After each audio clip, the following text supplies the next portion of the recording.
everybody. Welcome along to the latest edition of Everywhere We Go, Kiddy Massive, a Kidderminster Harriers fans podcast with me, Nick Hatton.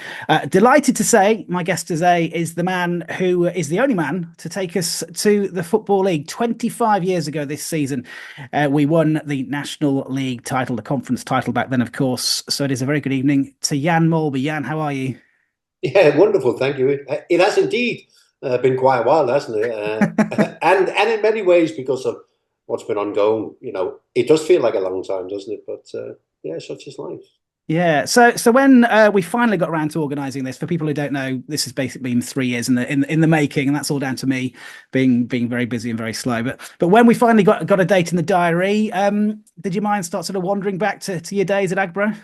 Yeah, it did actually. I mean, at the moment I work in media in Denmark, and I do a lot of Premier League and Champions League. It's obviously not every day you tend to think back, but when you mentioned, I thought, well, I better see if I can actually remember what went on in the two spells out of Kidderminster. But I think we'll be okay. Yeah. Okay. First question on this podcast is always the same, and it's what does Kidderminster Harriers mean to you? Yeah, I mean, Kidderminster was a great time. I managed three clubs. I was a Swansea manager, and before Kidderminster, and I was a Hull City manager in between two spells at Kidderminster. But I never not quite got the feeling that I got for Kidderminster.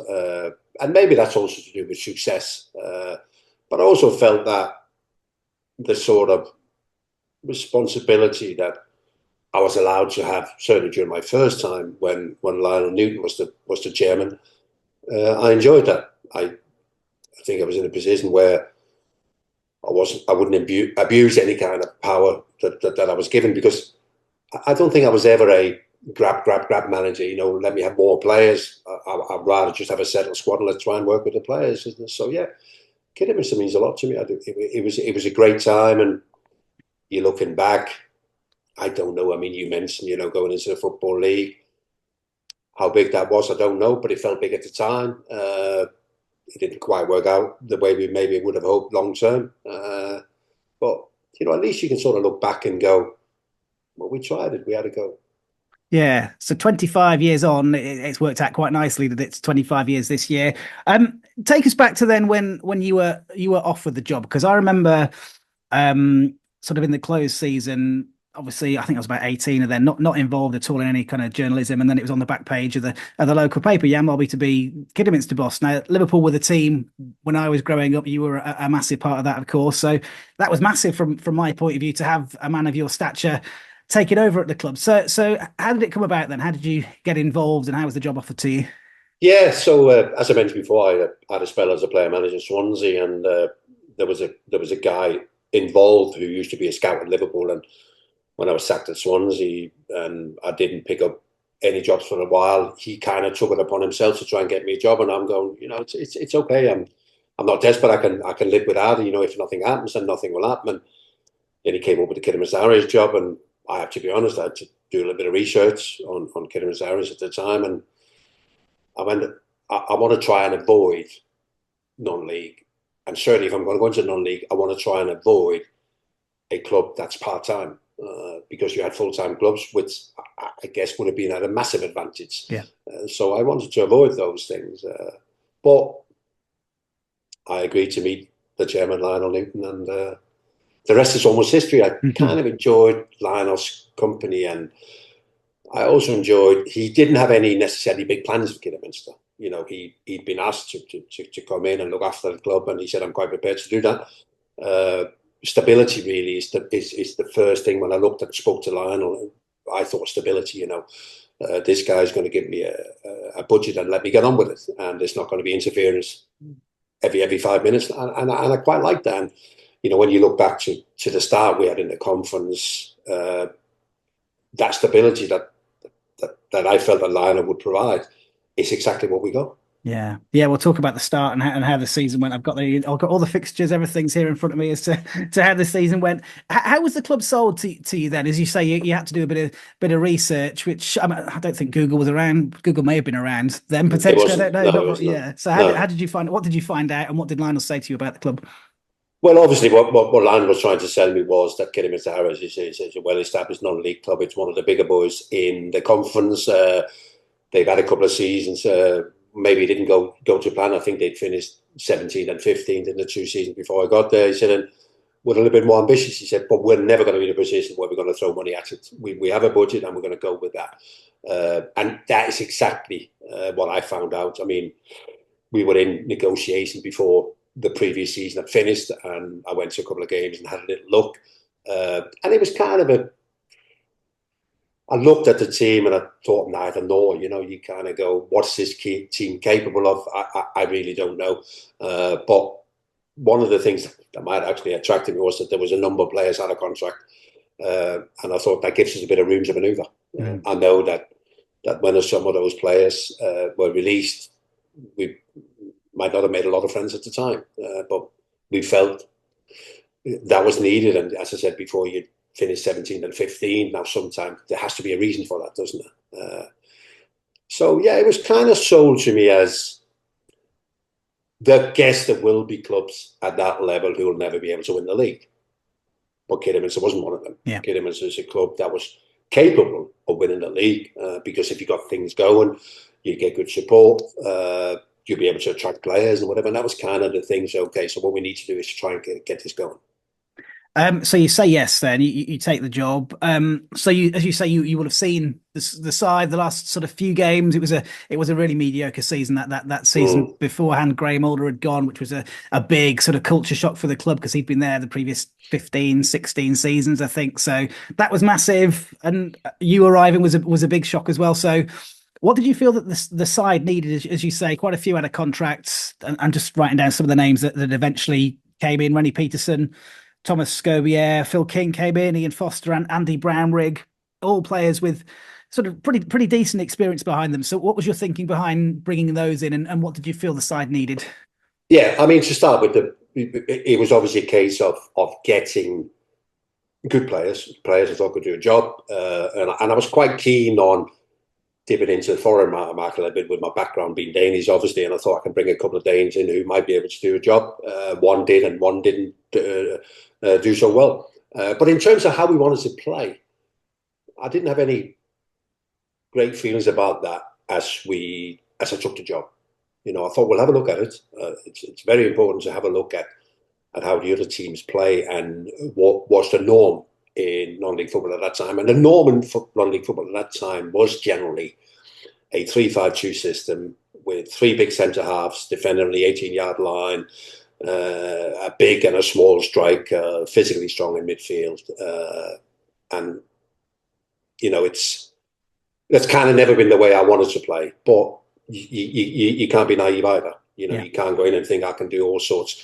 So what we actually decided to do, apart from bringing in the players you just mentioned there, is that we kind of decided to go with what we had, but I had a little bit left in the budget. And thought we'll go with what we got, and got off to a horrendous start. Yeah. Who interested you of the players that we already had then? Because I think the likes of Dean Bennett and Craig Hinton and A.D. Smith basically became stalwarts for you, didn't they, throughout your entire time at Harriers? Yeah, they did. But obviously from what I saw, I looked at players like Stuart Hadley. I thought, we can work with Stuart Hadley. Craig Hinton was a right back to start off with. I didn't have a feeling, neither nor. Dean Bennett, I thought I can work with him. Great attitude, very, very, very, very mobile. And A.D. Smith, in fairness, I scouted while I was a manager at Swansea. Okay. I went to Bromsgrove one night when they played, I think it was Kettering, and I think Carl Alford, which you remember, the non-league striking legend. Everybody assumed I was there watching Carl Alford, but I was actually there watching A.D. Smith. But realised that A.D. Smith's dream, I don't think necessarily was to play in the Football League. So we bypassed that one. But there's a funny story about A.D. because when I took the job and I had a meeting with the players, I said, listen, we're part-time. Some of the other clubs, some of the favourites to win the league are full-time. So certainly in pre-season, instead of just training a couple of times a week you're contracted to, I'm going to ask you for another day. Can I have a Wednesday on top of the days we've got? And all the players went, yeah, not a problem. And I went, we need to get some work done. So basically what I'm telling them without telling them is that we need to work on fitness. Yeah. I've had that meeting. I go in my office and knock on the door, open the door, and it's A.D. Smith.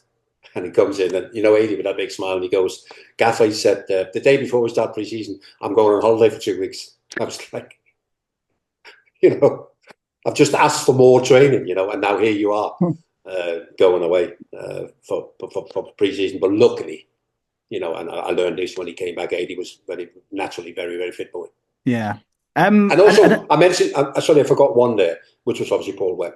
Yeah. You know, Paul Webb had been at the club for a number of years. He was a non-league legend, and I just felt that let's give him a little bit towards the end of his career. You know, he turned 30, and his career was sort of fading out a little. And I thought, you know, get Webby going. So in prison with Webby, I was a nightmare. I was after Webby. Come on, Webby, you know, get, you know, there's a couple of seasons to enjoy here, you know. So we got him, and without being disrespectful in any way, shape, or form, but I think Webby got himself as fit as he's ever been. And I think because of that, he enjoyed his football, and he became a very important player for us. Yeah, in my top three of Harriers all-time players, Paul Webb. I thought I think he's so underrated, and I'll ask you a bit more about him a little bit later on. As well as players, though, obviously one addition to your backroom staff was Gary Barnett as well. Speaking to a couple of people in the build up to this, I think talk was maybe Nigel Clough would come in as your number two. And are you surprised if you think by bringing Gary Barnett in? Yeah, I mean, and you know, Nigel had his own thoughts about what he wanted to do. I got on well with Nigel when we were at Liverpool together. We shared rooms on away trips, and we sort of had the same philosophy on football, and also the same philosophy on how you want to treat people, and you know, also the fact that Nigel went non-league, didn't he, with Burton, and did ever so well. But I'd come across Gary when he was a manager down at Barrytown in Wales, and I liked the way his team played. And I always remember when I was manager of Swansea City, and I was out one day and I spoke to Kenny Dalglish, and Kenny said, "Have you got an assistant yet?" I went, "No." He said, "Get an assistant." He said, "That's everything you're not." He said, "So the way you want to play, get an assistant who." And with me, Gary was like the organizer, you know what I mean, around set pieces and training days and whatever. He'd write everything down. And so Gary was kind of everything that I wasn't. He would spend hours on things that I couldn't be bothered with. But that's, you know, that's how it is sometimes, isn't it? I wanted to train, I wanted to play games, and all the in-betweens, like I'm impatient, you know, let's play every day, you know, let's get some points on the board. And so, and Gary came in, and Gary did a super job. Yeah, and a player as well for you. Yeah, that didn't work out as well as I thought. I generally thought, I mean, but maybe, I mean, I saw Gary play for Barnett, Barry, sorry, and I thought he did well, but I quickly realised that the way they played was not the way we were going to play. So he played a few games for me. My highlight is when we were beaten on Eton 1-0 at home on a Monday night, and sent them on to Manmark, Andy Ducrow, and we lost 2-1. So, Gary, if you're listening, you know what's coming next. Yeah. Well, that was the famous game, wasn't it? There was three all-female officials. There was a lot of media attention on that game, wasn't there? It was quite incredible, actually. Before the game, I'm getting interviewed by Japanese TV, and you know, there was TV companies from everywhere. So one thing is obviously the all-female referee team, but on top of that, it was a terrific game. I know we lost 2-1 in, but and I remember there was the non-league paper. I guess it was called the non-league paper. Yeah, and there was obviously a big deal made out of it because of the officials. But there was a couple of non-league managers at that game, and one of them said, he said, "I'm glad we played both of these teams." He said, "Because that's the best non-league game I've seen for years." And it was it was a terrific game. And that was probably a little bit before we had what we wanted, you know, in terms of our team. We were still looking and searching. I mean, there was no Craig Hinton in the team as a right back, whatever. There was no Mike Mars who'd arrived, and possibly not even sure that Stuart Hadley played up front at that time either. So that was even before we were the team that we became. Yeah. Was there ever a possibility that you might play at all? You were 35, I think. I was 36. Yeah, I was 36, Nick, and you always got to be careful how this sounds because you don't want to sound big-headed. But because I was 36, I joined in training, and with my background, I can play a bit. And I think even Ian Foster said in an interview somewhere, he said he could sense that I was getting frustrated in how we trained compared to how we played. Yeah. And I was sitting in the office with Jim Conway, the physio, and Gary, and I'm going, we really need me to play. You know, we could do with me in midfield to play, but also to organise and talk to players too. We quickly ruled that out, isn't it? But then it became the chase of finding somebody who could do that. And I have to give credit for Ian Foster. He came in one day and he said, "Have you given any thoughts on Mike Miles?" I said, "Yeah, he was on a list we had, but you know, he's packed in the game. He's had go at playing non-league with Barrow and maybe even Southport, and he didn't enjoy it. So I said, I don't know what I can do.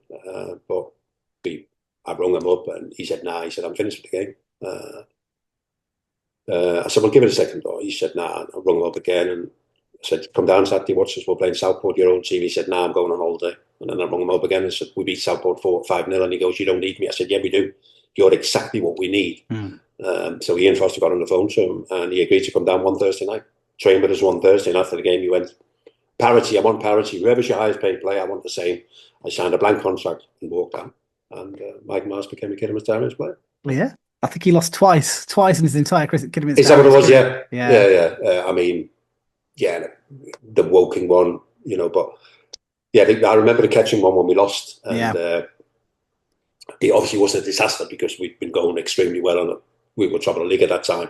But I wanted to get across to the lads, you know, we are where we want to be and we don't want to blow this, you know. And Marcy went, leave it, gaffer. I'll deal with it. Yeah. So I had a coffee outside the dressing room while Mike Mars, in his own way, you know, and I think that probably had a bigger impact than if I had done it.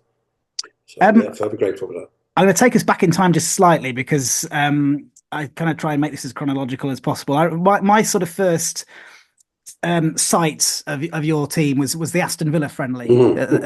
Martin Weir's testimonial.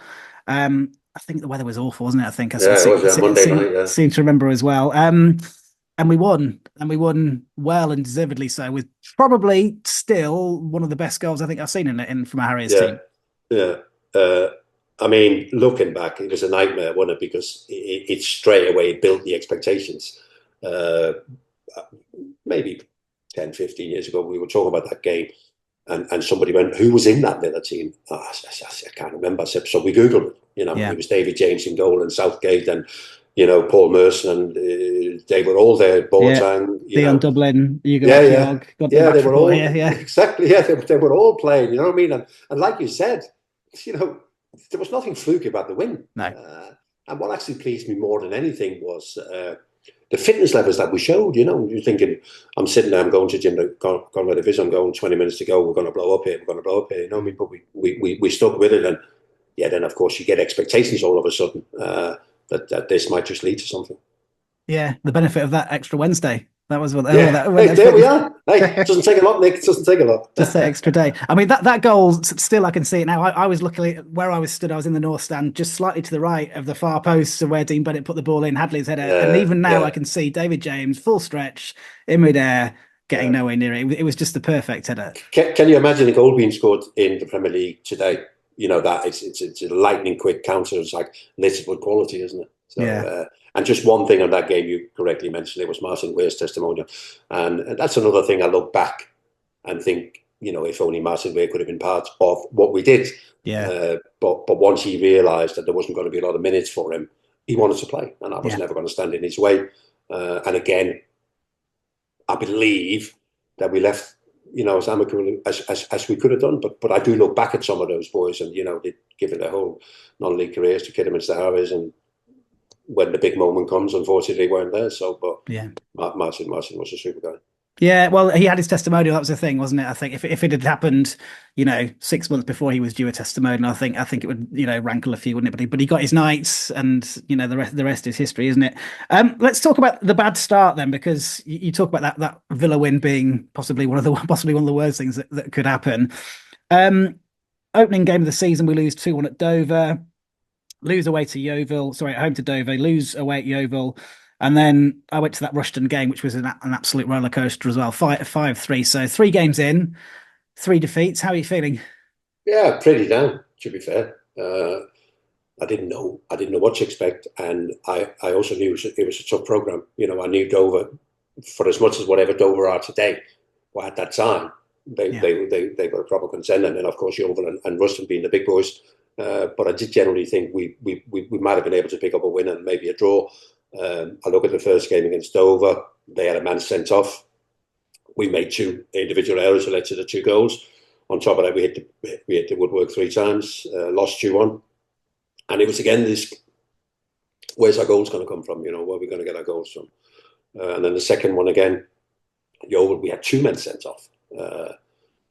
And I still felt with 9 men towards the end that we were the better team, could have probably pinched a draw, missed a great chance. And then the Ruston game was a strange game in that I've got a couple of complaints. I mean, the A.D. Smith penalty that was given was never a penalty in a million years. There was a red card for Rene Peterson, fair enough, but should have been a red card for them, but that's enough of that moaning. But I sort of looked, and by that time, I had an idea. You know, I've now seen the better teams, and I've got an idea how we want to go about this. And then we had the next 2 games, which were the Woking one, 3-2, Dean Bennett late winner, and then Forest Green. First half was Forest Green, 3-0 down, was probably the worst we played. Yeah. In my time at Kidderminster Harriers. It was horrendous. And then we look back to the second half, I go, how did we lose that? Because we had that many chances and could have easily won the game. So that gave me a bit of hope. And I went back to the ground after, and I remember Lan Newton's wife, Paula, coming into the office, and she went, don't worry. She said, we can always sell the club. And I went, why do you want to sell the club? You know? Well, she goes, it's not going away. I said, no, it's not going away. Anyone on us would have hoped. I said, but we'll be okay. I said, there's a lot of quality, and we've got 1 or 2 things in the iron. And that was that night after the Forest Green, which was a bank holiday Monday. I decided, I'd been toying with the idea. I'd been working the 1998 World Cup when France won, and they played a system that was called 4-2-3-1, and that's how I wanted to play. But I didn't think that Sean Cunningham was ready to play. But now we got 5 games, 3 points. I need to do something. But I felt I needed to bring in some players for that Stevenage game. And we managed to bring in Big Tim Clark in goal, and Scott Stamps made his debut that day as well. And I don't need to tell any Kidderminster Harriers fan the impact that those 2 had. Yeah, legends as well. I've got written down here. I mean, were you feeling under pressure after those results? But as you say, you kind of had those crumbs to sort of pick up on, and then on the back of that, you mentioned about the 3 key arrivals: Scott Stamps, Ian Clarkson, and Mike Marsh over the next few weeks and months. No, I never felt under pressure, and maybe that's foolish. If I didn't, I don't know, but I never felt. If you feel under pressure, I think the pressure's got to come from somewhere, hasn't it? Yeah. And I never felt that it was going to come from the chairman or the board, and I never felt it came from the fans. So no, I didn't actually feel under pressure. I still felt okay, and I still felt that I've got a bit more credit in the bank here. I can still do things and get away with doing things, you know. And then of course the Stevenage win, and then we followed up. I think we beat Scarborough at home. Then all of a sudden you're okay then. And then you mentioned the Ian Clarkson one. That was a long chase. Ian he was training with us. He was training with Nuneaton. I think geographically it would have made more sense for him to go to Nuneaton. But I think in the end he went. Although they were top of the league at that time, he went. I think we got a better chance here. So he signed. And again, what a terrific footballer and defender and a pro that Ian Clarkson was. And then we had that team now, didn't we? And we had a team that we're going to finish the top 6. With this team, we're going to finish the top 6. We're going well. And then we play Yeovil and we beat them 4-0. And you think, if that's the level, we can win this game. I thought we were terrific against Yeovil. I mean, what a great game, isn't it? And then we nailed Mike Marsh, and then Mike Marsh makes his debut. North with Victoria away. We draw 1-1, and then his first game at home is a FA Trophy game against Telford, and we lose 4-2. And I speak to the Telford game manager after, and I said, "What do you think?" He said,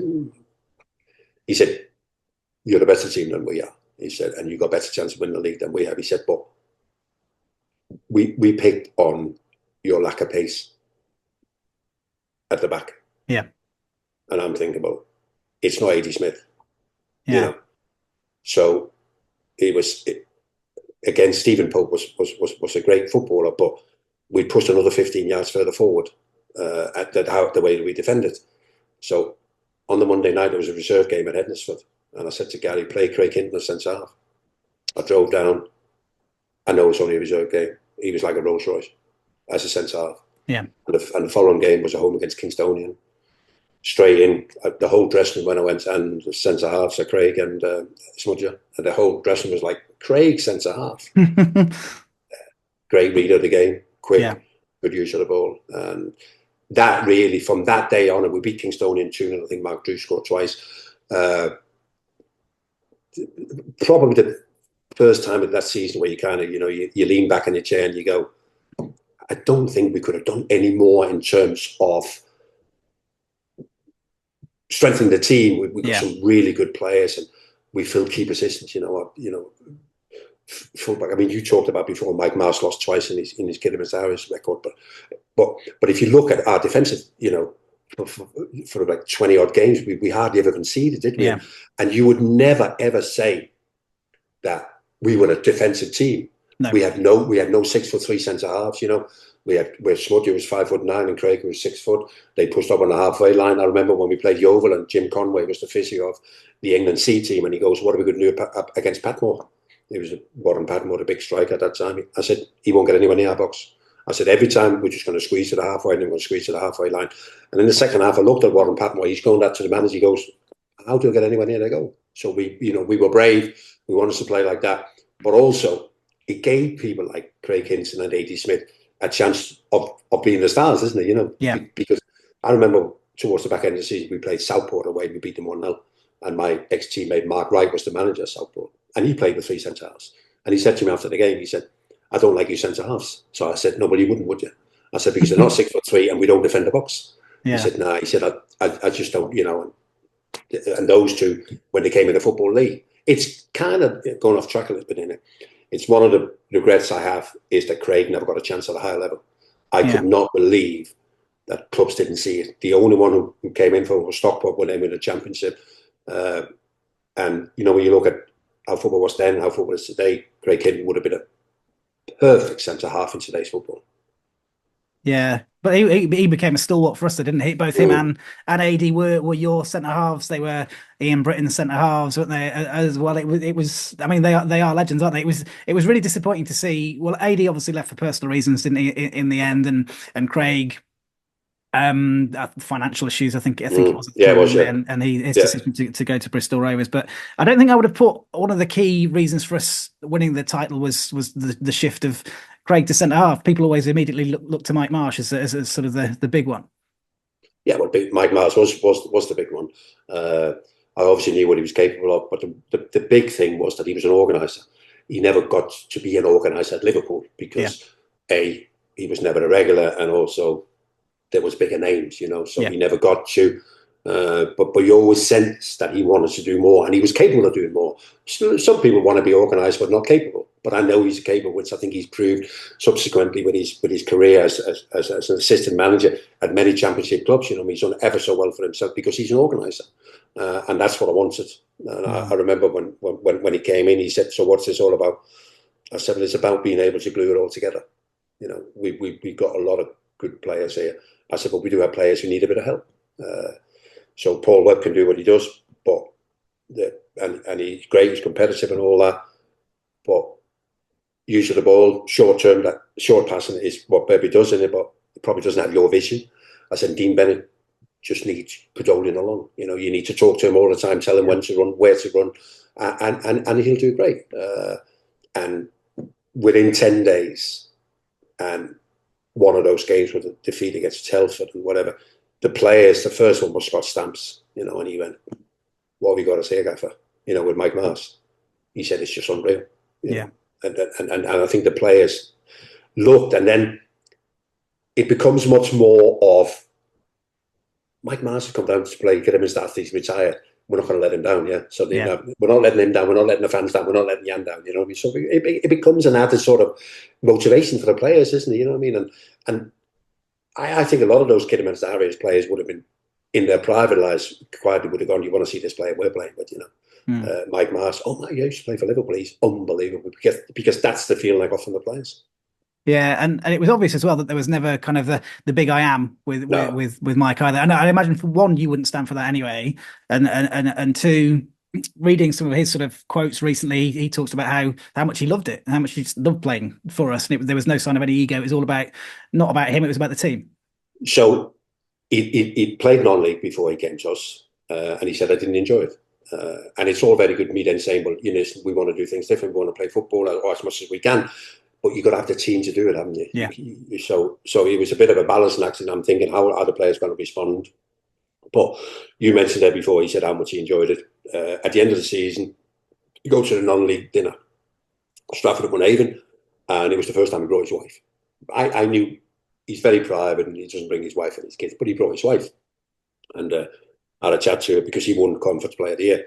And I had a chat to her and I said, how's he been? She said, she said, it's been terrific. I mean, he's been frustrated being out the game and whatever, but going back in and he's absolutely loving it. She said, the only thing, he's actually gutted that he got promoted. Yeah. Because he had another year and he would have loved to have played for another year. She said, he's absolutely devastated. We then helped him when he left Kidderminster Harriers. I think he went to Boston, got himself a hell of a deal, which, to be fair, by that time, there was almost like a guarantee. You sign Mike Marsh, you haven't got a chance to win the league. Yeah. So they paid for that, isn't it? But I think he stayed 5 minutes. So I also think that's like a tribute to us, isn't it? He goes, I had no interest. He wanted to be part of I think it was important for him to be part of a group of lads that wanted to work. Yeah. And I knew we had 2 or 3 lazy ones, but the lazy ones don't get away with it if you've got a good dressing room. Yeah. They get swept away with it. And that started from Mike Mars, and then you had enthusiastic people like Hinton and Bennett and Foster and whatever you mean, pushing. So the ones who didn't want to work, the ones who came from work on a Thursday or a Monday and thought, I'll just turn up and do a bit of training. And all of a sudden we're going, no, we're training like this is the World Cup final, because we only got you twice a week, isn't it? So all them things were important. And so this group of lads, I mean, most of them got a chance to go into the Football League with us. And when we went to the Football League, what we do pre-season, we do swimming at 8 o'clock in the morning. And this group of lads swam like it was the Olympics. It's like jump in and swim as fast as you can and they did that. Every time I asked them to sprint, they sprinted. Every time I asked them to swim as fast, they did everything. And I think most of them got some kind of reward. Maybe Craig Hinton apart, I think the others, it's probably about right, the levels that they played at. Yeah. But if you give it everything you got, you just get a little bit of that glory. Yeah. You talk about sort of seeing that moment where you felt that not the league was for the taking, but you were going to be up there. Did the squad feel like that as well, or do you as a manager not let on quite like that? You don't always tell the players how good they are. You can kind of lead to a bit of complacency. You've got to keep them keen, haven't you? Yeah, I mean, we told them how good they were after the games because they were, and the results were unbelievable. It was not something you could deny. But the moment there was any drop off in training, we'd get them together and we'd perk them up. And you ask Katie Smithy on many occasions, he said, the pep talks, he said, was as important as anything else. Did the players know how good they were? Yes. I think the players always felt that Ruston and possibly Yeovil in the end would finish above us. I think that was a general feeling. And there was this shadow of Ruston and Diamonds at that time, wasn't it? With the facilities and everything they had available to them. So I think the feeling was that Ruston in the end were probably... And when I said before, in November, December, I didn't feel we would win the league, but I felt that we're going to be okay here. We're going to be competitive. There's not going to be a single board member or fan that's going to be unhappy if we finish in the top 5 or top 6. They would have been quite happy with it. That was kind of the feeling that I was getting in November, December. But just a story, it was when we played Hednesford away on a Monday, so we didn't have a game on the Saturday, and I went down to watch Telford play Nuneaton, and Nuneaton were top of the league, and Ruston didn't have a game either. Brian Tolber was there, who was the manager, and obviously I know Brian. I played against him, and then Brian goes, "You'll be okay now, Jan, won't you?" So I went, "What do you mean?" He said, "You should stay up." And I was like, "Stay up?" By this time we were 9th, yeah, and I was more and more starting to like my team. You know what I mean? And I looked at my mate who was a scout for us, and I went, "Did he just say that we'll stay up?" And that always became a bit of a, as we crept closer and closer and closer to Ruston, I think, wonder whether he's still thinking we'll stay up or not. Well, I mean, they were kind of the team to beat, weren't they? In the end, I mean, What that Rushton game is seen as massive, isn't it? That it was a sellout at Agborough. What was it like in the build up to that? Speaking to Steve Thomas, our former media manager, he remembers sort of like not well, maybe the tension to a degree around the club. Obviously, the players would have felt it. We all knew how massive a game it was. For somebody who had your experience of playing big games as a player, maybe not so much as a manager. I know you had the playoff final with Swansea. Where did it sort of stack up in terms of big games for you, and how were the nerves in the build up to it? I obviously felt that it was mayhem because it was a big game for Kidderminster Yeah, Harriers. The first thing people are saying, and you can imagine the excitement, is that the game's a sellout. yeah, And yeah, but people no, the game's a sellout. We sold 6,250 tickets, and you could sense with the local coverage that we would get from the Express and Star and the shuttle. Lionel was beside himself, as calm as Lionel normally is. He was beside himself because he's also thinking, Christ, I mean, how close are we to this? And this is the one that cements it all. We beat these. It's done, isn't it? The players, to be fair, but pretty calm.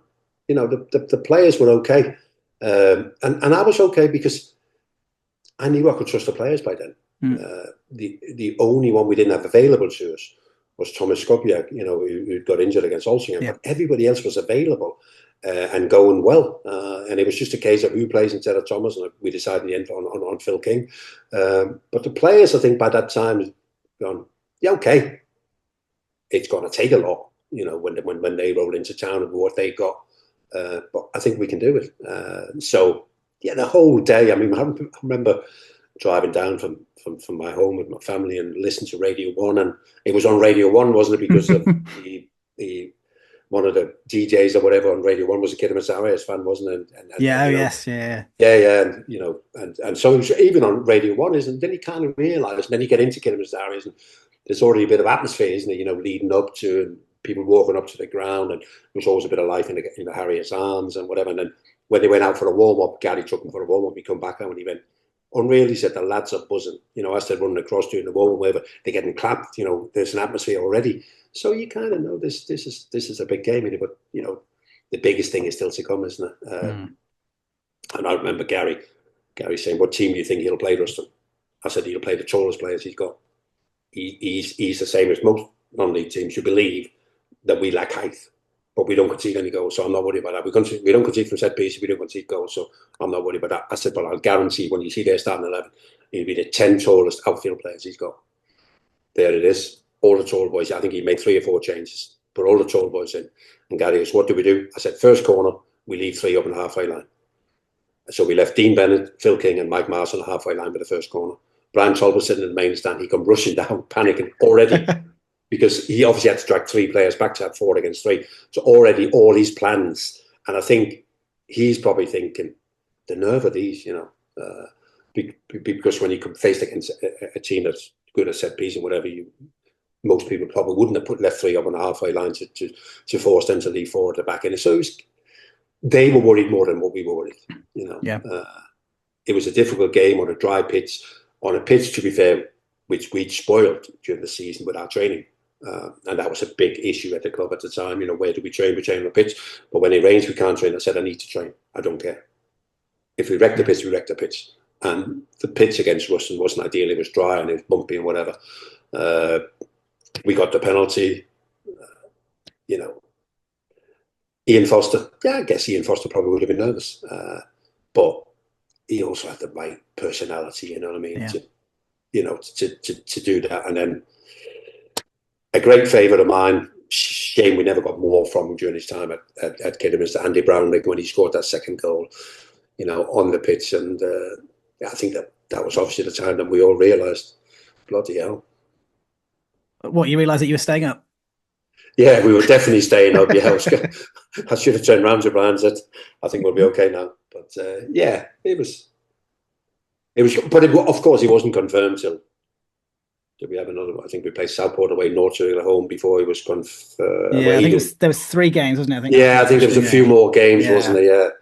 And then, of course, that day at Woking where you want to go up winning it, don't you? Yeah. And you're on the touchline, and the next thing you can hear the Kidderminster Harriers fans starting to cheer, and you kind of go, Ruston were playing. I think they were playing Scarborough, weren't they? I Scarborough. think, Yeah, yeah. Scarborough at home. Yeah, and you kind of think, and yeah, and then there it was, finished, lost 1-0, but got promoted. And I guess the picture behind you there is that picture, isn't it? Yeah. Out on the gantry at Woking. It was one thing missing from my time at Liverpool sometimes was that when we won things, we didn't make enough of it. Yeah. Because it was kind of, let's move on to the next thing or whatever. And we were in the dressing room and I said to the players, I said, I can hear the fans, let's go out. You know, you may never experience this again. Let's go out, let's get on the balcony, get everybody up there on the balcony, and also give the fans a, you know. So it was a nice day, and then, you know, obviously back to Kidderminster, and then we had that bank holiday Monday with the presentation. So yeah, it was all good. Yeah, how was it to picking the team for that bank holiday Monday game? I imagine there was a few kind of sore heads still on the back of that. I think I made a few changes to the team, also because I wanted to give a few, and obviously from the Woking game, there was no, you know, however you want to celebrate this, I don't care. You know, it's in the back now.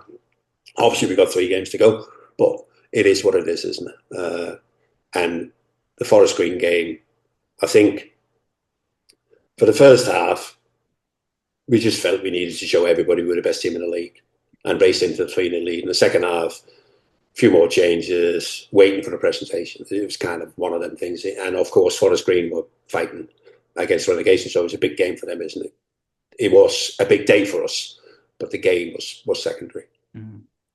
So obviously, history made. We finished 9 points clear in the end. So our season that season read: played 42, won 26, drawn 7, lost 9, scored 75, conceded 40, finished on 85 points, 9 points clear. For somebody of who's had the career that you've had, 3 league titles, 2 FA Cups, international honours with Denmark as well, playing at a World Cup.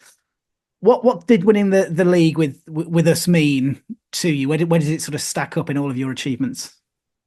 Obviously, the greatest thing you can do is to play. Yeah. You know, whatever, but the greatest thing you can do is to play. There's no doubt about that. So playing triumph, success, they're the main things, aren't they? But all of a sudden to be in charge, and I felt I was in charge. You know, as I said before, I felt I was getting a certain amount of freedom by Lionel, and between the 3 of us, Gary Barnett, Jim Conway and me, we basically ran the football side of it, you know what I mean? And we made decisions, and in the end we made a lot of good decisions. So it ranks highly. I mean, it was terrific, because had we gone down and had we been favourites to win the conference, whatever, but we weren't. We were nowhere near expected to be anywhere near it at the end. So yeah, it was a great feeling, I have to say, and it's also a great feeling for a lot of those players. You know, some of the players who've been there for a while, but there wasn't that many of them, was it, that had been there for a while? There was quite a lot of new players who'd come in, but just for the sheer effort, you know, and the will to be the best when they could when we trained, and to be the best they could when we played. I know most clubs will say we deserved this, but it just felt right, you know. For some reason, it just felt right for that season for us to be successful. Yeah, and how was the summer then? Because obviously it never stops, does it? From a manager's point of view, what was your mindset going forward? Is there pressure and expectation on us for the following season, and on you maybe as well, because you will have been a wanted manager, I imagine? Yeah, I mean, I had an agreement with Lionel that, you know, if something else came up, we at least would be able to discuss it. And the big one in the summer of 2000 was Wigan. You know, I was offered the Wigan job, and I spoke to Lionel, and he says, "Well, Wigan, to be fair, have spoken to me," he said, "and everything's above board." I said, "Well, I'm going to meet them." I had 2 meetings with them. I said, "They made me an offer." I said, "But when we get to the conference dinner on Saturday in Stratford, I'll let you know." And I told him I turned down Wigan. We stay at Kidderminster. But the one thing I got from everybody was, make sure we don't get relegated. You know, we don't want to go straight down. And I put together a team that I didn't particularly like. I didn't like the way we played. It wasn't the way I wanted to play. Yeah.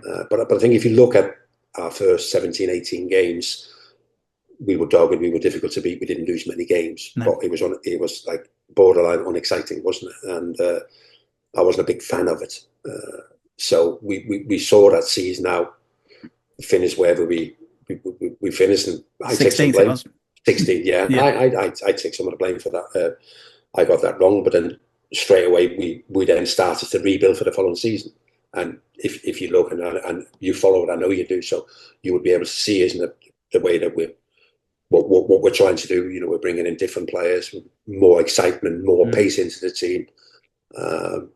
And when we talk about that group of players who got us promoted, that group of players in season 2 in the Football League and season 3 when I wasn't there, they weren't a million miles away either. They were a good set of lads who in that second season, and I know under Britain as well in the third season, we had a period for 10, 12 weeks where I would argue we were the best team in the league.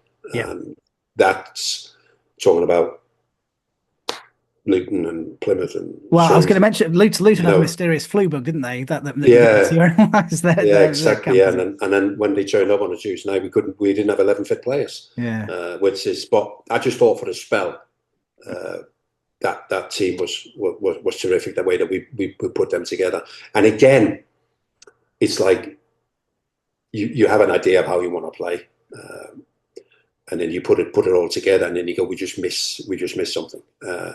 And again, that missing link, they both made their debut together, Leighton Orient away, Richard Appleby and Bo Henriksen. It was like, I think a lot of people would look at them and go, yeah, okay, well, but they were just what we needed. Yeah. You know, they were like the final piece. We had the two boys in midfield already, Danny Williams and Mark Blake. Yeah. Two terrific players. And I needed somebody who was different, who can play entire areas, who can slip little balls into the front men. And then Bo Henriksen came in and he said, what do you want me to do? I said, I want you to be the playmaker in the final third. You know, I said, I'm not bringing you in to score goals. I'm bringing you in to be the playmaker. I said, we've got a lot of mobility. We've got a lot of pace around us. I said, but we don't get him involved in the right manner. We don't get the balls in behind for Larkin, who nobody could catch on a good day. Yeah. And Dean Bennett, who just runs and runs and runs. You know, I said, so I want you to be a playmaker in the final third. Score goals, great if you do. If not, I'm not interested. You just my playmaker in the final third. And he became a bit of a hero, I believe. Oh, completely. Yeah. And who'd have thought he'd be the manager that he's become back then? Because back then his reputation was out on a Friday night, Saturday night, smoking, drinking. So when we brought him over, Lionel said, "Can we have a look?" So I'm thinking, yeah, okay. I mean, do you want to have a look, Lionel? You know, Lionel's not, and he just mind me saying this. He limited in. Yeah. So he goes, yeah, we need to have a look. So he played in the reserve game against Wigan. He scores a great goal. He didn't do anything apart from score a great goal, but the great goal was enough. So we're in the Harriers arm after the game, and we're all over the staff, Ian Britton and everybody, and Bo's at the bar, and I go up, and he's obviously likes to smoke and he likes a beer, but he's having a glass of orange juice and a smoke. And I went, "Are you okay?" He said, "Yeah." He said, "You know, I want to be professional." I said, "You don't have to. You know," I said, "I want you to be yourself." He said, "Yeah." I said, "Yeah, of course. Have yourself a beer and a cigarette." And I believe we were already that night. He was floating around the streets of Kidderminster and became he was instant recognisable, wasn't he? Yeah, of course. You know, instant recognisable with the long hair and everything else. But I also think that the Bomber, who'd already won the league in Denmark and qualified for the Champions League, played against Rangers and whatever. I also think he got like remotivated, you know, by this. So I think what remotivated him was the fact that he was now our best player. You know, when he played in Denmark in the top flight, he was never he was never their best player. Yeah. You know, they had international football, so he was never their best player. But he comes to Kidderminster and he realised, you know, I'm the best player here, you know what I mean? So I think that he then wanted to do a bit like Mike Mars. He wanted to lead from the front. But yeah, as you rightly mentioned, he took this. His first job in Denmark was just outside Copenhagen. It was a bit of a cult club, and they probably took him because he was a good lad. Yeah, you know, that's probably why they took him. Let's give it to Bomber. He's a good lad. He'll have a beer and a cigarette, and the rest is history. But he did wonders with them, and then obviously got into the Super League in Denmark. Now he's in Germany, and we've just appointed a new Danish manager. But the glamour in Denmark was for Bo, because. Oh, really? Okay. Yes, because everybody looks and go, I like the way he brings it's 100% effort. Yeah, it's yes, of course, there's more to it, but what you see is a manager who wants the players to give 100%. So there's a lot of people that love to see Bo Henriksen as the national manager. So yeah, it's just, I mean, to think he's had clubs in the top flight, and he's been in the Champions League with Midtjylland. He's been a manager in Switzerland. He's now a manager in Bundesliga. I wouldn't be surprised if you see him in England one day. He's doing really, really well, but it might not be Kidderminster Harriers. Well, we've got a few rungs to climb, haven't we, with that ladder first? Yeah, exactly. Before he thinks about that. But is that a surprise to you to see him managing in the first place anyway, not let alone to have the success that he's having? Yeah, absolutely. You look sometimes at players and you go, given a chance, who would be a manager? And Bo Henriksen would be one of them. But he is so committed that it's unreal. But it's nice to see that. We have a lot of well-educated coaches and managers in the world of football today. They speak very well. And then you got Bo, who's just a little bit different. He's not scared of what he says, and it's all about emotion, isn't it? We give 100%. So yeah, a lot of people. And he's one of them that even opposition fans like him. Nobody dislikes him. Yeah. If you're having a bad day, go for a walk in the forest with Bo, and you'll be great. He's that kind of a guy, So yeah, no, I'm absolutely delighted for him. I wish somehow that he would have stayed a little bit longer, but the second time I came back, it was pretty clear that he was looking at other things, and he'd done Kidderminster. Yeah. I've done this and whatever. It's a shame, because it'd have been nice to have somebody with his ability leading the line for 6 or 7 seasons. It wasn't to me. Yeah, well, he had his peak, didn't he? The season while you were away, and he 20 goals and whatnot. That was the season that sort of cemented his sort of iconic status with us. You mentioned about that sort of purple patch that you had in that 2001-2002 season. I was going to ask you actually about a favourite Harriers side that you put together. You mentioned the first season in the Football League was something you didn't particularly enjoy the way that you played. That side for me is my favourite Harriers side, and those sort of 12 games. You mentioned Mark Blake, Danny Williams, Colin Larkin, Bo, Drew. That probably was one of my most enjoyable times, I think, as a Harriers fan. I remember being home from university across the Christmas period. I think we thumped Hull, we thumped Rochdale, we thumped Rushden again. And you talk about the pace of Larkin. I think we scored our third right from the kickoff, didn't we, as well? That for me was just a dream being a Harriers fan at that point. Yeah, and we about maybe 5 or 6 years ago, I still see Gary Barner on a regular basis, and we were just sitting there having a glass of red wine, and we were talking, and Gary went, "Have you had a look on YouTube?" I said, "You can see some of the highlights from the games." He said, "No, I've never." So we had a look, and we looked at those games, and you can't look at each other and you go, "Played some good stuff in those days." Yeah. I mean, we played direct, and we played with pace. And I can understand when you look back and you think, how did we win those games? But when you see the way we played, you fully understood why we won those games. Yeah. But again, in all that, apart from Appleby and Henriksen coming in, whatever, there was also the Abdou Sal. Do you remember Abdou Sal? Yes. It's like, so Abdou Sal, we've signed him and he's playing in reserves. And Gary goes, "He looks right, doesn't he? Big, strong, quick." I said, "Yeah." I said, "But he's off the pace. He's off the pace in training. He's off the pace in the reserve games. He frightens me to death. He's so not switched on. And then sometimes you go, we got no choice now. Got to play him. Carlisle at home. Stick him in.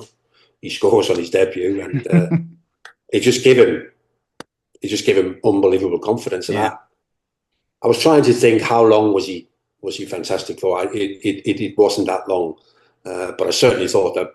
When I mentioned before, the Stockport came in for Craig Dacre, came in for the pair of them.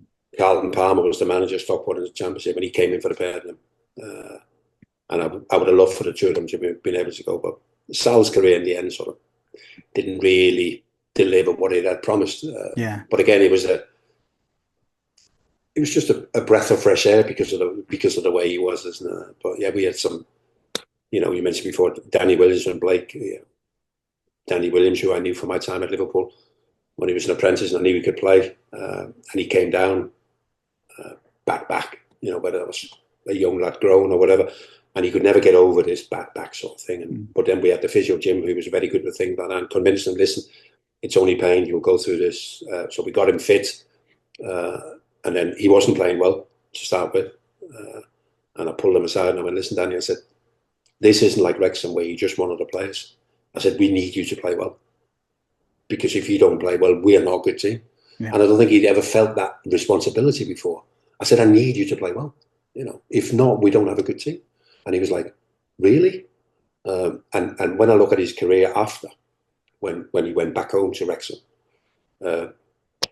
again, I believe he just became one of many. Yeah. And nobody put their arm around him. And his career sort of didn't really go anywhere either. Really.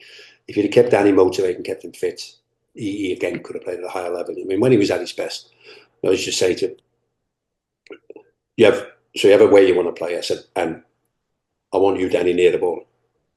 Because you've got the vision. You're the one who can play that long pass. Other players, you want away from the ball. I'm telling Dean Bennett and Colin Larkin, run away from the ball. That's your strength. Yeah. But Danny, I want you where the ball is. Because yes, Clarkson and whatever can have the ball on the right, but he doesn't have your vision. I said, so I need you to be close to Clarkson. So his first pass is to you because you're capable of, with one pass, changing the game. You know what I mean? And he was like, really? I said, yeah, that's the kind of responsibility you have. You're my quarterback, you're the one who can do it. And then you mentioned when you came home at Christmas, Abdul Sal got injured in one of them games. And Gary said, what we're going to do? I said, we're going to put Danny centre half. He went, really? I said, yes. I said, because we're not doing any defending. Because at the moment, we're flying. Nobody can get anywhere near us, so there's no defending to be done. I said, so he's just going to be a playmaker from the back. And he was going bang, bang, bang, and Larkin and even Bomber and Benny was running Rochdale and, he's running them ragged, weren't they? Mm-hmm. And Danny's at the back thinking, how easy is this? Yeah. So. Yeah. On Dean Bennett, you mentioned about players who perhaps maybe could have played at a high level. I think Dino probably could have been one of those as well. That season he hit a stupidly rich vein of form, didn't he? And he I think he scored six in a row, didn't he? And had a shooting celebration. I can't remember one of the things. But he was sort of in my top three of Harriers players as well. What's your assessment of him as a player for you? Yeah, I mean Dean was great. He was a great lad. Desperate for success, desperate wanting to be part of it, desperate for the opportunity to show what he was capable of. When I joined and people are trying to explain Dean Bennett to me, we got this young lad we took from Bromsgrove. He's capable of playing a number of positions. His strength is like getting on the ball, dribbling with the ball and all that. And then I see Dean Bennett, I'm going, no, his strength is actually his ability to get around the pitch. He doesn't have to touch the ball that much. He has to use his power and his run around. And I remember we played down at Stevenage in the conference when we won 2-0 and we had a man sent off. And so when you get a man sent off and then the next thing you're winning and the lads are digging in, aren't they? And Dean's looking at me with 15 minutes ago. He's going, Gaff, I'm done. I went, okay, give us 2 more minutes. And then he's going, I go, I need 2 more minutes. And he played the whole 90 minutes. And that was the first time I think he's ever played 90 minutes working as hard as he did, because I don't think he was capable. He thought he was capable of it. Yeah. You had to convince him. You had to kid him through the 90 minutes. And then all of a sudden I'm thinking, one day when he starts to believe his physical ability, he will be frightening. Yeah. And that's exactly what you mentioned, what you saw at that Christmas when was Dean Bennett running. I always used to have this thing about, if you run 10K a game as a player, if you can run 1,000 meters, high intensity, you don't have to play well to have an impact. Yeah. That's enough to impact the game if you do high intensity runs for at least 1,000 meters every game. Yeah. So people like Dean Bennett, even if he wasn't playing well, he's just constantly at it. Every time the ball goes, he's in behind. Every time they want to play out from the back, he's closing them down. And that was his strength. And again, this was like I wasn't aware of this till a couple of months ago when I met him again, and we were talking about, why did you leave? And he says, well, it was over the money. I said, but we offered you. I said, I promise you. I said, we offered you as much as we could. We had no more money to give you. Yeah. And he goes, what about all the others? I said, well, who are all the others? I said, I know you're talking to address them. I said, but be sensible. I said, we had a ceiling, which I was prepared. He was getting an offer at the top of the ceiling, and so was Craig Hinton. Yeah. In the end, it wasn't enough. Yeah. The only one who was outside of that was Bo Henriksen. Yeah. But apart from that, everybody else was in that ceiling. And I said to Dean and Craig, this is as much as we can pay you. And Dean apparently had been a bit upset over for a number of years over. He thought that we shortchanged him. I said, we never shortchanged you a penny. It was what I had to give you. I said, and then the only one I told me was Bo Henriksen. The moment you mentioned Bo, they go, yeah, well, of course. You know, why wouldn't Bo be our highest paid player? You know what I mean? So because then he went to Wrexham again, and he got lost a little bit in the system, and and then I was delighted then when I came back and we got him going again and got some good moments out of him again. But then, you know, sort of reared his ugly head again, didn't it? So yeah, but it is what it is, and you know, I fully understand. We wanted to build a good team, and we built a good team, and then you've got a problem keeping them, haven't you? How do we keep them? You know, when you're talking about clubs at that level, and I hate, it's not always about money, is it? But there's clubs at the level who's got 5 times our budget. You know, it's not a big deal for them to bring in some of our better players and twice the money that we can offer them. You know, and that was the problem in the end, isn't it? But it would have been wishful thinking if you think, you know, if Hinson would have stayed and Bennett would have stayed and Danny would have stayed, and you know, who would have known now? Talking of money, obviously after our promotion, we spent big on one particular player, didn't we? Yeah. Ducrot, I think. Yeah. I mean, 100 grand is what's been touted. I don't know what the actual number was, but what did you see in him that made you spend that money? I mean, I can't remember we've paid that money since. No, I don't think. I think it's probably the record signing. I think 85 grand is more accurate. I'd seen he was the one to unlock.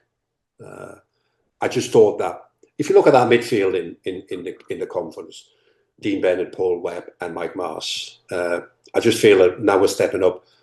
We need somebody. So Paul Webb is the type of player he is, and Mike Marsh was passed, but he's no longer with us. We needed somebody cute inside areas. You know, the teams that we play against are going to be better. They're going to be quicker organised. It's going to take a little bit more to get through. Andy Ducrot, unfortunately, gets off just like because he turns up with a groin injury, but doesn't really tell us. So he's training, and we train our pre-season. We train 3 times a day, and he's training, and he played in a couple of pre-season games, and then all of a sudden he's got a groin problem, and I went, bloody hell, you know. And he'd been having it for weeks and weeks, and it took him a little bit longer, and then he just never really got into. And then also in season 1, he didn't really fit in with our midfield, you know, which often would be Barry Horn and Paul Webb and Ian Bogey or whatever, you know what I mean? So he didn't really fit into that midfield. So he didn't get the although he has some moments, doesn't he? You know, some really nice goals and whatever. And then in the second season, it's kind of we'd moved on now. We're playing 4-3-3. Where does he fit in?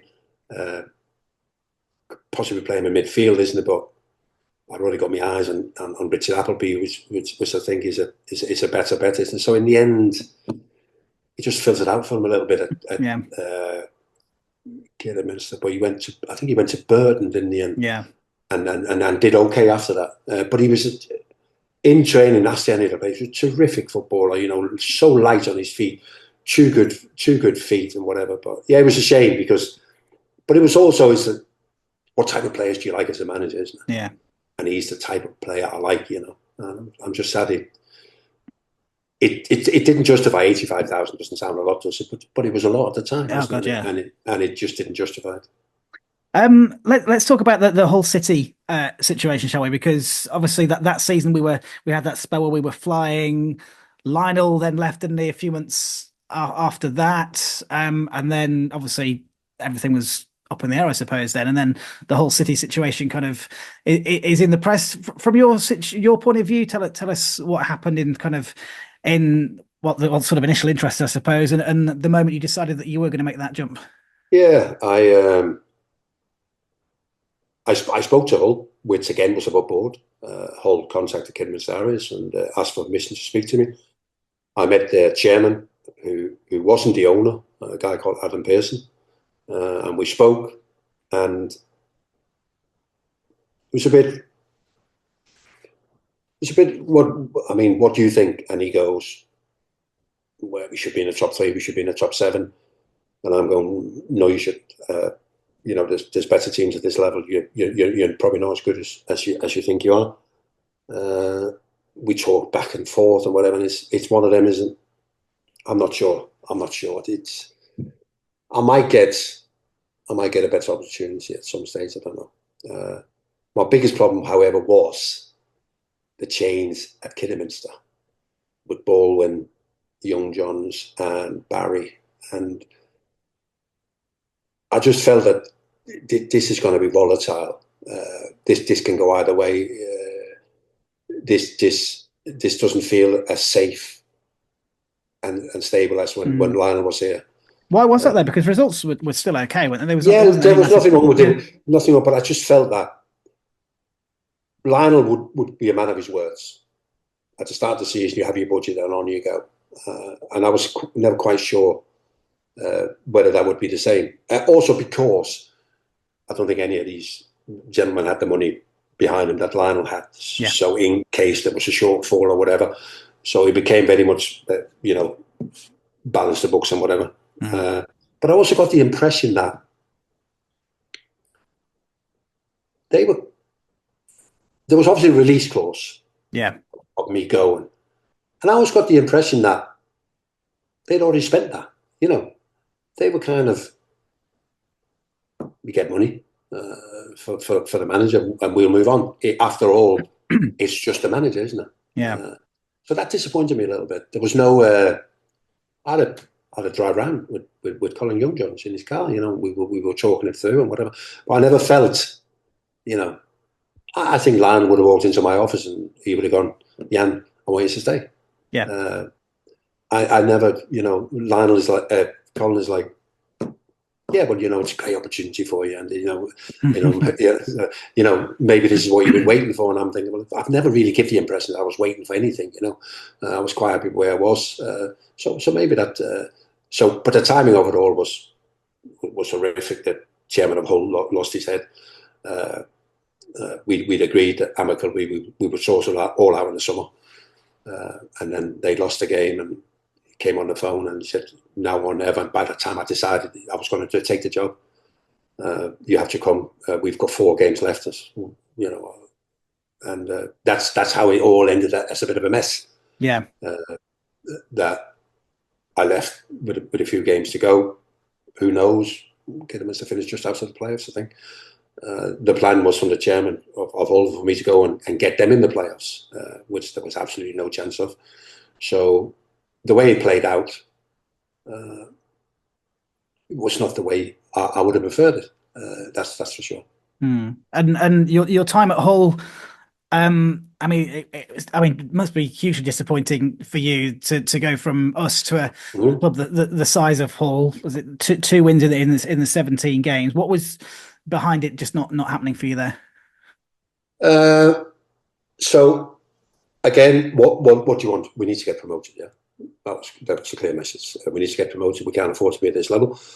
I said, well, we can't get promoted with this squad you've got. I'm sorry, but it is impossible. Well, then we need to start working. And the first thing he tried to do is clean up. I tried to get rid of some of the players, but also because he was pretty excitable, Adam Pearson. We need to sign players. And it became a bit of a mess. We had too many players who knew they weren't part of it. A group of players that weren't good enough. And then we had some new players. Some were good and some weren't so good. I don't know where they was heading. I have no idea. My last game, we lost 1-0 to Kidderminster. Fully deserved. I mean, amazing. It was only 1-0.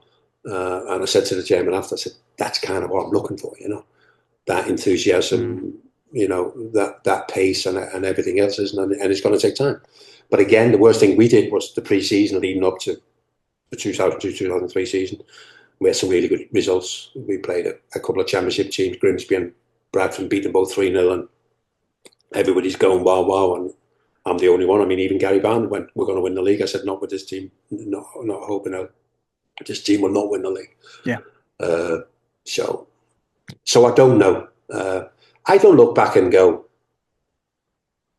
I don't think I made many mistakes. I signed some really good players. I mean, I signed a boy called Ian Aspie from Cambridge in the conference, who's the only footballer who managed the same club in all 4 divisions, all the way to the Premier League. I signed a left winger from Scotland who was the top scorer in League Two and League One, and Stuart Elliott. We signed some really good players. We just never got a good group of lads, because we had too many. 20 players is enough. And of those 20 players, 2 or 3 of them can easily be youngsters. And a mistake, funny enough, we had a young kid at Kidderminster called Ben Davies, and Ben was a project of mine. When I gave Ben a contract, he had no right to get a professional footballer's contract, but he had a great attitude. And I liked Ben. So then we started working with him, get yourself built up physically, get yourself fit, get yourself a game. So we worked with all that. And then when I left and Ian Britton took the job, I said to Britt, he's ready to play, Ben. And he released him. And I should have took him to home. But instead I rung Mark Wright, who was the manager of Chester, and I said, right, I've got you on here. Ben Davies, and the rest is history, and because he went to Chester and then Shrewsbury and everything else, isn't it? But I should have took him, So, I don't know, sometimes there is jobs at that moment in time it can be impossible. The guy who was before me was Brian Dillon. And I felt this, I looked at Brian. You were there Christmas 2001 when we gave him a hell of a run over. And I was looking at Brian and I'm thinking, how can you not get more from this? Why you know better? But I think Brian suffered from the same as me. It was just impossible. The next guy did the job. But I believe that we'd set the tone by starting to get rid of some of the players. I remember I had 2 strikers, Gary Alexander and Laurie Dudfield. And I said to the chairman, no disrespect, but it's not going to work. I'm not going to get promoted with them. So he said, we can't sell them. We bought them for big money, I said, well, And then the first thing Peter Taylor did when he came in, he got rid of the 2 of them, Sometimes you just get a feeling. They weren't bad players. They just weren't right. And there were so many things that wasn't right. I don't want to be making excuses. It was just, we obviously did some, the big thing we didn't win games, did we? We didn't win games. I had to fall out with certain players because I needed players to move on, And there was no time to put your arms around a group of 34 pros, who all thought they should play. So I fell out with players, and there'll be a lot of players at Hull at the time who's got a nice word to say about me, isn't it? But equally, right. But equally, there will be some of the players who go, the boy who came to get him, instead of eventually Dean Keats, I took him to Hull, and they loved Keatsy as well. So. Yeah, it was just, I don't know, it's just one of them things, isn't it? And I can't even tell you, I sit here today and go, if I'd have stayed for another 3 months, it might have changed. I really don't know. I really don't know whether that would have made a difference or not. But it just felt every day, we're not getting anywhere. This is hard work. We beat Carlisle 4-0 at home, I think, and the next home game we lose 4-1 at home against Macclesfield, and it's like, we're just not getting anywhere. We just, what are we? What kind of a team are we? I don't know what we are. We don't defend particularly well on occasion. We don't really score goals. I'm looking at my midfield. We lack pace. So it was just a little bit of a mess, I think. Yeah. So obviously you lose your job there, and then you're back with us again, October 2003, which I think caught a lot of people by surprise. What was your thoughts in coming back? Did you need much convincing? No, not really. And I have to be honest, at that time, and I wanted to get back in the job. I wanted another job. I thought I'd done well at Swansea with the playoff final. I thought I'd done well at Kidderminster. And I thought I'd done it well enough to be able to, I can do this, I thought I want to get back in, so why not go back in somewhere where you know how it works? But of course, the second time is never quite the same. There isn't the same instant respect from the lads, wow, we got Jan Molby from Liverpool as a manager, blah, blah, blah. Now it's like, oh, the gaffer's coming back, now everybody knows you're familiar with you. I believe they were second from bottom when I took over. We ended up wherever we ended up. Stayed in the Football League. But I did feel at that time there's a change coming here. Obviously, Danny and Bo had gone to Bristol Rovers on short-term contracts. I knew that Craig and Dean, there was every chance that they would leave. Scott Stamps Brocky and them, they were sort of my choice in that I think I want to move them on. I want to try something different. Yeah. And I felt that, okay, it's a restart. Let's go again. We need to do something. And then, of course, the bombshell was the last day of the season when we played Boston and got called into the board room and Colin Youngjohn says, John Baldwin's got a word with me, and they cut my budget, and that was, and I actually put it in the, which I probably shouldn't have done, but in the shot. I said, we've just asked for relegation. We've cut the budget again. And it's not like if you cut the budget by 50 grand over the season, that's not a lot, is it?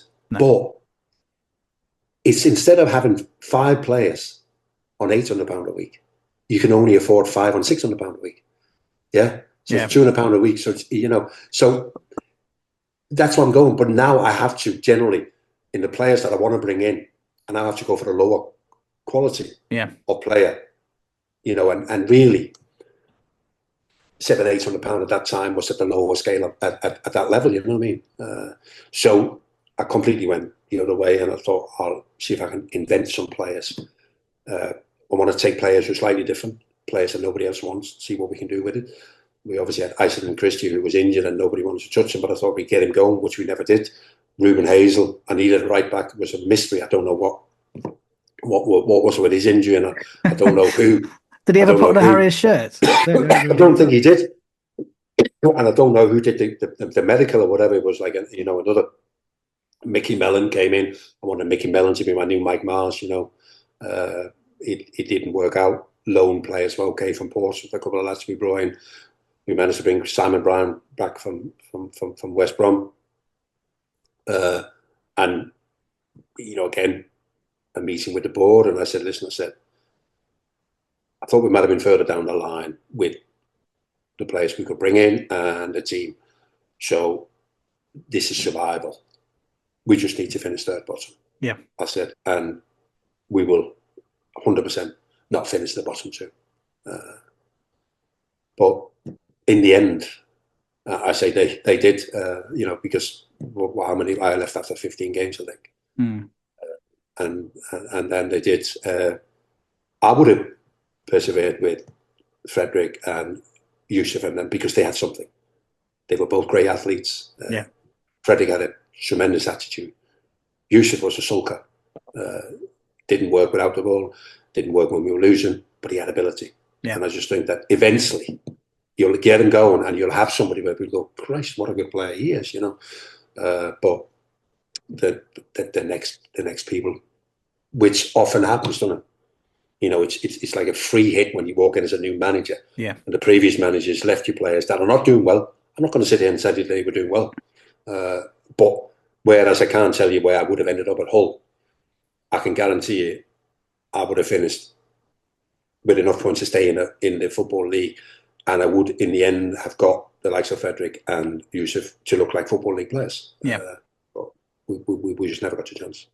Yeah, there was I know there was a bit of unrest during that sort of summer from a fan's point of view, because I think you had quite a bit of media work, didn't you? I think over the the Euros. I was in the Euros 2004 in Portugal.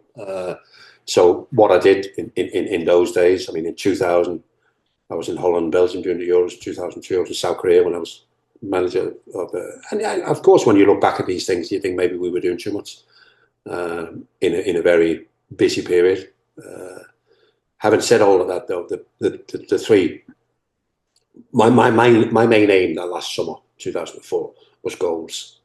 I wanted to bring in some goals, and the 3 players we had lined up was Phil Jevons, who left Grimsby to go to Yeovil. I was actually going to make him the highest paid player in the club's history. He went to Yeovil and scored 27 goals for Yeovil last season. The second striker was a boy called Richard Walker, who left Blackpool to go to Bristol Rovers. I thought I had him, but it appeared that Ian Atkins at Bristol Rovers always had the... And the third one was a great favourite of mine. It was the captain of Rochdale, Gary Jones.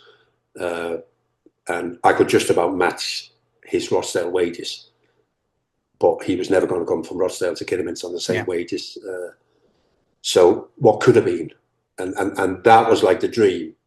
I thought if I can get them 3, and then we'll just take a right back on loan from somewhere, and we might just be okay. But I was after goals. We need to be able to score goals, and I couldn't see where we were going to get goals from. They didn't come off, and then the recruitment did go a little bit pear-shaped. I don't deny that. Yeah. In the end, it just wasn't enough. Yeah. We ended up bringing back, so we're short of goals, so we ended up bringing back Simon Brown from West Brom on loan, which, to be fair, was a terrific little player, but he was not a goal scorer, was he? He scored a goal every now and again, isn't it? So yeah. And obviously, Isid and Christie then became OK Gamble. The only way we're going to be able to get a proven League Two goal scorer is if he's injured. Let's take a gamble on an injured player and then hope that when he gets fit, he can catch up. But I don't think he ever got fit. Did he play 10 games for Kidderminster Harriers? Probably not. Eisden, sorry. Yeah. Well, he got a bit of a run, I think, but and a few seasons after that, I think he ended up with a loan spell at Rochdale and then came back, and sort of in our non-league days, he was pretty decent. But yeah, I think I always remember that season as well. Just the word injury list was one of the most used phrases, I think, during sort of pre-match interviews and post-match interviews. Yeah, but also you have a little bit of responsibility as a manager sometimes when you I mean, certainly Isid and Christie, we knew that when he came he was injured, and it was just a case of how quick can we get him moving, and we didn't. Ruben Hazel, to be fair, was a complete what's happened here, and Mickey Mellon was a bit of a blow in it, but again, he was having trouble with his Achilles tendons, and we asked him to, can you play, and then the next thing you're out for a long time instead of being out for a short term. But that's because when you were talking about did I feel under pressure during my first, but I felt under pressure in 2004, and also that had something to do with the fact that I'd been away and I'd come back and whatever, and there wasn't quite as much credit in the bank. So yeah, I did feel under pressure. So then when you're under pressure, you sometimes make some decisions, don't you? Short term instead of long term. Yeah. And that was you done management wise then. Was that a conscious decision at the time, or were you just walking away from us with the hope of maybe going elsewhere, or did you think that it wasn't for you in the end? No, it was to walk away. I'm not going to sit there and tell you that since then Liverpool and Manchester United have offered me a job, but I have had job offers. But I've never shown any interest in them. So I was a coach, as much as I do believe that I do have the personality to be a manager, and, but I was a coach. That's what I enjoyed. I love working with the players. And if you get a good, enthusiastic group of players, I can work with them all day, you know what I mean? And that's what I wanted to do. And I just look at the job and I think, so we sit here and talk, isn't it? It's not all easy. It's a difficult job, isn't it? It's just I just went, this is a difficult job, this. Yeah.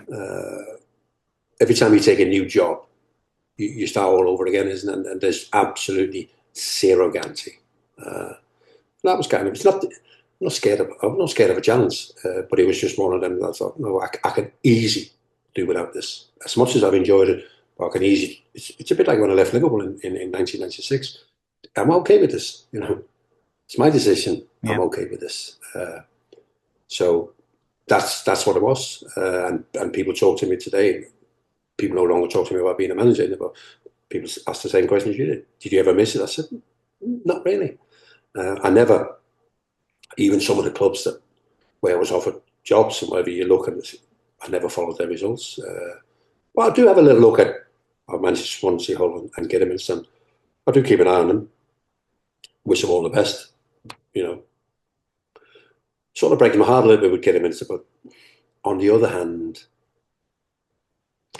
it almost feels right, doesn't it? At that level, it's sometimes I look and I think, well, Swansea and Hull are, Kidderminster is conference, maybe League Two and whatever, and that's kind of their level, isn't it? And sometimes you're better off having a little bit of fun with good seasons, aren't you? When we got promoted, there was all sorts of, what are we going to do now? And I asked the board at the time, I said, well, can't we do a 3 or 5 year plan to make sure we can stay in? Have a plan on how we do it. And the one thing for me was training ground. It was always a training ground, you know. Even when I was talking before about potentially selling Craig Hinton to Stockport, and the chairman goes, "What do you want with the money?" I said, "I want you to buy me a plot of land, you know, and give me a training pitch, you know, because yes, the ones who play don't do as much training, but the ones who don't play, the only play we can make them better and whatever is a training ground, you know." So I see myself more as a coach, you know. Yeah. You know. But yeah, it was. Most managerial careers are a bit like that, unless you're Yeah. Sir Alex Ferguson. It's a little bit up and down, isn't it? You know, you have some good times, you have some bad times. It's a business where you make decisions. Some are good and some are bad. Yeah. How was it going back? You were back in the summer, weren't you? Yeah, so we had a bit of a trip down. My son organised a trip, and to be fair, I didn't know, but it was the day that England played Switzerland in the Euros, and he said, "Let's go to Harriers Arms." I said, "Oh, okay." I mean, I didn't expect there to be any Harriers fans in there because it was England playing Switzerland, Yeah. whatever. But there they were, the boys. So A.D. Smith was there, Dean Bennett, John Williams, who was obviously late on, Ian Foster, and the ex-Kidman Darren Rogers. So we had a really good chat about, because it was also easy for the lads to chat to me now, wasn't it? Than Yeah. when I was the manager and whatever, you know. And then that's where we were talking with Dean Bennett about, well, you didn't give me the money, did you? I said, I gave you everything I had. Yeah. Well, yeah, because I just saw some pictures on social media. I think, just enjoying the game and stuff, which is always great to see you back. I'm going to finish with some quick fire questions, if that's okay. And I appreciate all the time that you've given me, because I know it's late on a Wednesday night. So I will probably know the answer to this one, although it may not be obvious. But best player in a Harriers shirt under your time there? It has to be Mike Marsh. Yeah. Best signing though? I guess they come under the same umbrella, don't they? I imagine. Yeah, yeah. I mean, again, it has to be. But of the ones, and we didn't pay for many, of the ones who paid any money, it's obviously Bo Henriksen. Yeah. What a what a legend. Favorite game and favorite moments. They're not always the same thing, are they? No, but in this instance, they are Doncaster away in the Okay. conference. What are 3 days that we were playing Stevenage home on a Saturday and Doncaster away on a Tuesday. And I knew this is it. This makes or breaks the season. Yeah. So on a Saturday against Stevenage at home, I leave Dean Bennett and Foster out. On the bench, we get beat 1-0 at half time, Saturday 1-1 at half time, we win the game 3-1. And then we go to Doncaster on a Tuesday night. And when we got to Doncaster, it was an unbelievable. There was a horrible atmosphere for whatever reason. It started in the programme where Ian Snowden, I played against Ian in the Premier League many times, and he's going, I know that tonight we welcome the tabletoppers from Kidderminster, but believe me, they're nowhere near the best team in this league. We're the best team in this league. I'm going to show them today. And I thought, well, okay, I know what's coming here. They're full time. They're going to go after us with everything they got, and they did. They went with everything. They played at a pace, and I'm on the bench. I'm not saying I'm helpless, but I'm sitting there, hope we're going to survive. We need to survive, and we survived for an hour. We were getting beat 1-0, but it could have been a lot worse. But players stuck in, and then after an hour, strangely enough, us being part time, them being full time, we start to take over. This famous extra Wednesday, you know, our extra fitness is kicking in, and then Dean Bennett equalised with a couple of minutes to go. I thought that too. And then in the last minute, scruffiest goal you'll ever see. Stuart Hadley on the floor, Paul Webb somehow getting it over the line, everybody from the bench on the pitch. And the reason that it's such a big moment is that with 5 minutes to go, we're getting beat 1-0 by Doncaster, and Ruston are beating Yeovil 1-0.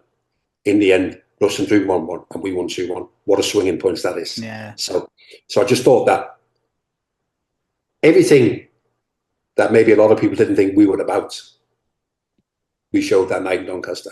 Okay, we're getting a run around here. Yeah, we're digging in. We're not letting go. Yeah, and in the end, I just love that.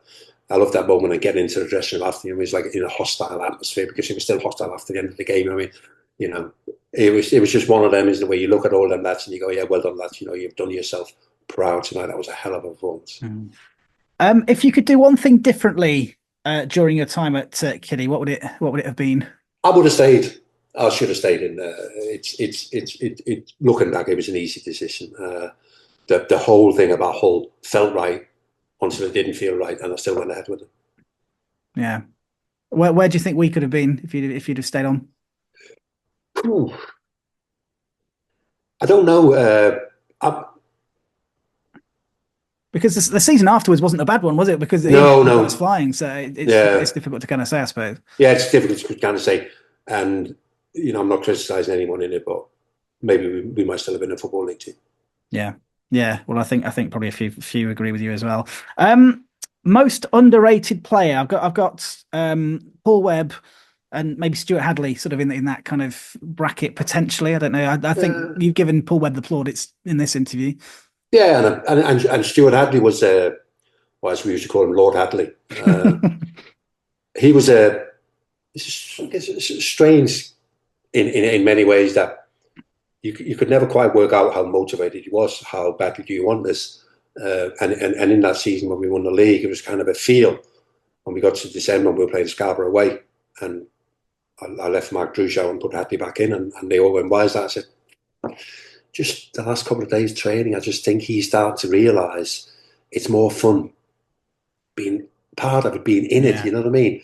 So I think he's like, no, I want to be part of this, you know what I mean? So I stuck him in against Scar, and I think he played the rest of the games, and I have a lot of time for Stu in it. But that Webby is the one who goes under the radar a little bit, mainly because he played alongside Mike Mars, didn't he?